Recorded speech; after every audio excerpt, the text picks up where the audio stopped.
Hello! Hi అండి. బాగున్నారా? అందరూ బాగున్నారా అండి?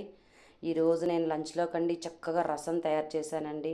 చక్కగా కొత్తిమీర, కరివేపాకు ఇవన్నీ వేసి, కాస్త చింతపండు వేసి, చక్కగా తాలింపు వేశానండి. జీలకర్ర, ఆవాలు, మెంతులు, ఎండుమిరపకాయ, కరివేపాకు అన్నీ వేసి చక్కగా తాలింపేశానండి.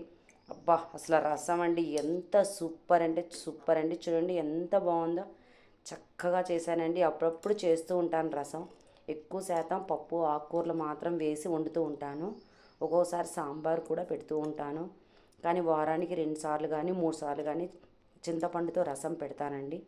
అబ్బా! మా పిల్లలకైతే అండి చక్కగా అన్నంలోనలా రసం వేసేసి చక్కగా పెడితే అండి హ్యాపీగా తినేస్తారండి. అసలు ఇంకా కూరలు అవసరం లేదండి. ఇంకా అప్పడాలు కూడా అవసరం లేదండి. అంత కమ్మగా ఉంటుందండి.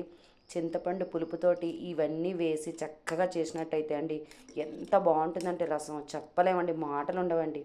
అలాగే మేము కూడా అండి కూరలున్నా, పచ్చడున్నా, అప్పడాలున్నా ఏ ఉన్నా సరే లాస్ట్ ఒక ముద్దకి ఈ రసం వేసుకుంటేనే తృప్తిగా ఉంటుందండి. దీని తర్వాత మజ్జిగ వేసుకున్నట్లయితే ఇంకా అంతటితో పూర్తయిపోతుందండి భోజనం. కాబట్టి ఈరోజు నేను రసం చేశానండి. మీ అందరికీ నచ్చిందా అండి? ఇంకా చంటి పిల్లలకైతే అండి ఈ రసం వేసి మెత్తగా రైసు పిసికి చక్కగా ఈ రసం వేసి పెట్టినట్టయితే వాళ్ళు తినము అని ఎంత ఏడ్చినా సరే ఈ చారు వల్ల పుల్ల పుల్లగా నోటికి తాగడం వల్ల కమ్మగా తింటారండి. అలాగే పెద్దవాళ్ళకు కూడా రసం అంటే చాలా ఇష్టం అండి.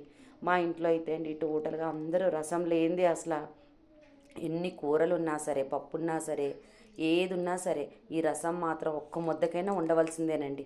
అందుకనే చేశానండి. మీకు నచ్చిందా అండి?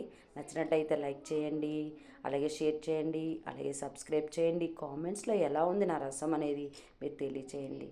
ఓకేనా అండి? Thank you.